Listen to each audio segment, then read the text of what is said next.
Hyper Light Drifter is a name that might sound familiar to you. It's a game that was a big deal to a big number of people, and if you want a small glimpse of how big this game was, when the creator Alex Preston started a Kickstarter campaign in September of 2013 with the goal being $27,000 US, that goal was reached and exceeded in under a day, that number growing rapidly, eventually ending up at over $600,000. For comparison, Undertale's goal was $5,000 and achieved over $50,000. Hyper Light Drifter was meant to be a game that paid homage to games such as A Link to the Past and Diablo, and after being shocked with the amount of feedback and anticipation to the project, began seeking out programmers, animators, and musicians, eventually creating a small team of developers, forming the studio which came to be known as Heart Machine. And after work began and stretched from late 2013 to March of 2016, Hyper Light Drifter was released to the world on March 31st, 2016. People played it and many loved it. The world was rich with color and vibrance, the gameplay was fluid and fun, the challenge was difficult and yet fair, and the narrative was up to your own understanding, allowing different takes on what the game was trying to convey. Those who played it absolutely adored it, and it looked like Hyper Light Drifter would very quickly become the next Undertale. Flash forward a couple of years and Hyper Light Drifter, this game which had a massive Kickstarter campaign and was loved by many when it first released, was in a way forgotten, with games that had come out earlier such as Undertale and Stardew Valley still being celebrated even to this day. Hyper Light Drifter was a game that everybody heard of, yet no one remembered. And what I want to talk about today is why that happened, and why I think you should still play it regardless. Hyper Light Drifter, as stated before, is a game that took heavy inspiration from A Link to the Past and Diablo, and you can see that inspiration woven into the game's combat and world. You are the Drifter, a mysterious individual with an unknown and life-threatening condition, him violently coughing up blood at a rapid rate, desperately trying to find a cure. That search leading him to the Land of Light, a continent with 4 regions, each overrun by hostile creatures. And the more you explore these regions, the more you realize that each of these areas have a unique aesthetic and feel to it, each pixel creating this living, breathing world filled with living, breathing characters. A few amount of characters you meet along the way, telling you their story without a single line of dialogue spoken, giving this world a cryptic and mysterious edge to it that you don't often see. And while I can understand why people would not enjoy that way of storytelling, I think the abstract nature of it is, in a way, welcoming. The few friendly people in this hostile world that you meet having their own little home, livelihood, and story to tell. Take this one poor guy sitting alone behind a building. When you approach him, he tells you how he came to the region curious and excited for adventure until the local townsfolk disapproved of him, kicking him onto the streets bloodied, bruised, and on the verge of death. The man, now not feeling he can be welcome anywhere he goes, deciding to waste his life away on alcohol. And while no, it's not really much at all, it's not really meant to be. It gives just enough information about these characters and the world they inhabit without revealing too much about them. And if their surroundings don't reflect their story, chances are they will explain to you their situation themselves. Each story being as interesting as they are tragic. And as you hear how much each character has lost and sense how the world around them is slowly breaking apart, you begin to gain a newfound respect for the developers for putting these little moments in the game that don't add much to the whole experience and could be glossed over entirely. And yet these little details create more of a familiarity to this world and its characters. And if you pay attention to some of these characters and what they have to say, you feel bad for them. It's almost like catching up with an old friend many years later and realizing all the horrible things they have gone through. However, each of these encounters also gives off a sense of humanity to this world and its characters, that humanity being amplified even more by the soundtrack. Created by Disasterpeace, the soundtrack, rather than upbeat electronic music, relies more on an atmospheric and calm tone, using wildlife with a mixture of synthesizers to create this calm and serene feeling of wonder, dread, and curiosity. And as you explore these caverns, you can't help but feel this hauntingly beautiful world blossom around you, and this hauntingly beautiful world is one you must explore. Near the beginning of the game, you are introduced to a small town in the center of the world with very few NPCs, and as you approach one and figure out that, as stated before, there's not a single line of dialogue, you begin to realize that the game is not going to hold your hand or tell you how to do certain maneuvers. You are entirely on your own, and that leaves you to decide where to head next and how to approach any given circumstance. You will get jumped, you will get ambushed, and you will die more than once. The game's brutal, and similar to other games with the same measure of difficulty, is not going to tell you how to overcome the obstacles. Rather, the game will provide you with the tools to overcome them and allow you to figure it out yourself. You have a gun, a sword, and a dash at the beginning of the game, and as you progress, you begin to unlock unique combos and different weapons to choose from, each with their own unique properties. And in this small town, you can exchange data chips for new abilities, weapons, and gear. However, these data chips are hidden, with little markings on the floor telling you if there is an area there. And you really gotta look for these markings because it's sometimes mandatory to find them, with modules, which are essentially generators to open up certain areas, being hidden behind these markings as well. However, what's great about the combat in this game is really the variety of it and the possibility of expansion. The game requires you to be attentive when fighting even the most basic of enemies, and I think this attentiveness creates some intense and difficult moments that are a breath of fresh air. And while the abilities you can unlock are helpful, such as a dash slash or a charged up basic attack covering yourself from every angle, it's also not impossible to get through the game without using a single one of these, giving even the players with the highest stats and abilities a challenge to overcome.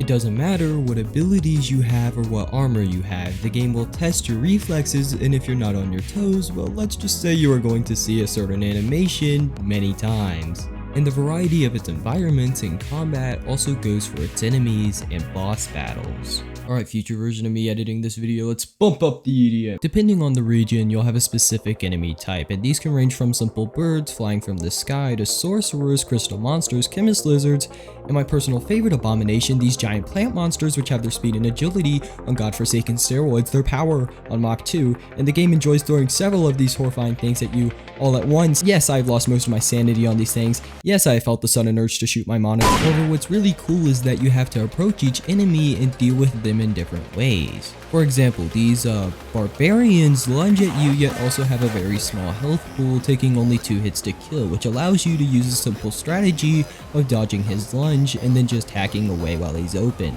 But for something like crystal monsters, they have a mixture of short and long ranged attacks that can hit hard. However, the recovery for these attacks is long, allowing you to get blows in that recovery period. Each enemy has their own way for the player to approach and deal with them respectively, and this variety also gives each encounter a unique feeling to it, the boss battle's abilities and mechanics reflecting those previous enemies you have fought. However, what makes these fights awesome are the clever mechanics in building off of what you are already familiar with, making these battles challenging, frustrating, and at the same time an absolute blast. But with all of that said, yeah, I really enjoyed Hyper Light Drifter. It's a game that I didn't think would work for me, but did. It's a game that I really appreciate, and I think I forever will. I think the reason Hyper Light Drifter is so special is because of how much passion and work was put in and how it was constructed. It's a game where your enjoyment of it completely depends on your own independence, a game that doesn't tell you what to do, but rather lets you decide. And this choice of not explaining every little mechanic or telling the player what to do made Hyper Light Drifter unique in a way, but I also think that for the same reason, Hyper Light Drifter was forgotten. Many people have gotten so used to being guided throughout the world of a game that the moment they have to think about where to go or what to do, it kind of turns them off in a way. That motivation to keep playing slowly dies. To some, it's a breath of fresh air as they feel like they can take the game at their own pace, whereas others, the moment they wake up in this small town and are not told where to go or what your goal is, can be frustrating. And I honestly can completely understand where they are coming from. Hyper Light Drifter for some can be very inaccessible. and I honestly think that's kind of a shame. The moment you start the game, you see visions of a war and of death, but also of mystery and wonder. It's a game where you explore a fallen civilization, a game where you explore a world on the brink of collapse, a game where you must fight continuously until you yourself collapse. It's a game whose world is viewed by a person who is dying and doing everything in his power to prevent that, and only when you realize the story of how this game came to be is when any of this means anything at all. Alex Preston wanted to create a game he could relate to. He wanted to create a character that could embody his struggles in life and visualize how he feels. This character was the Drifter, the same character that is on the brink of death, the same character that is desperately trying to keep himself alive. Alex Preston has a life-threatening heart condition that he has battled with his entire life, a condition that has nearly taken his life many times, and one that very much still could. Alex has been faced with his own mortality. He has been told that he won't live long and that he inevitably will die sooner than most, and that's kinda heartbreaking because you can see this really passionate guy who cares about what he is making, and yet you can also see that desperation in him, knowing and remembering that something could happen and he could just drop. You can see that fear crushing him. Hyperlight Drifter, in a way, is what he thought was going to be the last story he ever told. You know, I can't imagine going through what Alex has. I can't imagine the fear of waking up one day knowing it could be my last. But if you asked me why he decided to spend what he thought were his last moments making a video game, I think he really wanted to make something he was proud of before he died. Something he could look at and say, I made that, and I'm glad I did. And that's honestly a very relatable feeling, because at the end of the day, we're all just trying to make something we are proud of. We're all just trying to be happy with what we ourselves created, and whether that's drawing or playing sports or for God's sake anything, everyone wants that same feeling of themselves and others taking pride in their work. And I think what many people, including myself, forget is to just enjoy what you're making. Which is where we transition to the weirdly emotional part of the video that's supposed to wrap up the previous 12 minutes. A couple months back, I made a video on Omori, and it was the most fun I have ever had making a video. Simply because in that video, I wasn't trying to make something others were proud of. I wanted to make something I wanted to be proud of. I wanted to make the creative decisions I wanted, not what I believed others wanted. I spent over a month writing, editing, and recording that video, and when I finally finished it, I was proud of it. I uploaded it, and I promised myself that even if it didn't do that well, that I would from then on have fun with what I was creating. And the thing was, other people were proud of it. Other people were glad I made it. Other people appreciated it. Other people encouraged me to keep going. And I gotta say, it was heartwarming. And look, if people don't appreciate your art, that's okay. That art was created with your ideas in mind. That art was made out of passion. That art was made for you.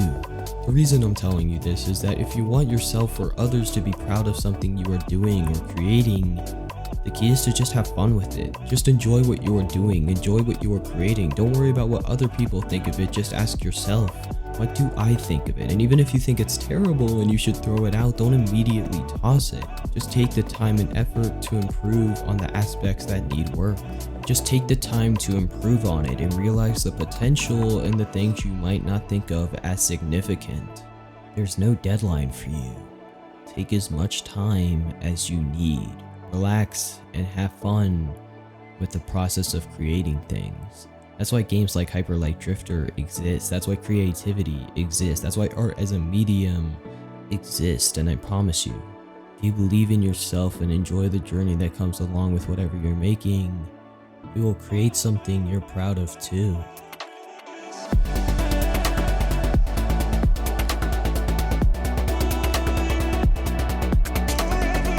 Hello there, friendly strangers on the internet. Thank you so much for watching. I hope you all enjoyed this one, as I've been planning this thing for quite a while now. Well, actually, Barely any planning, actually. I literally had a small outline of things I wanted to cover, and then after the immersion video I started attempting to write this one. You should have seen the first draft of the script, dog. This thing was an absolute mess. But hopefully I smoothed some things over just enough to make this one good. But enough of my random pointless commentary. Thank you so much for watching this, and I shall see you all in the next one.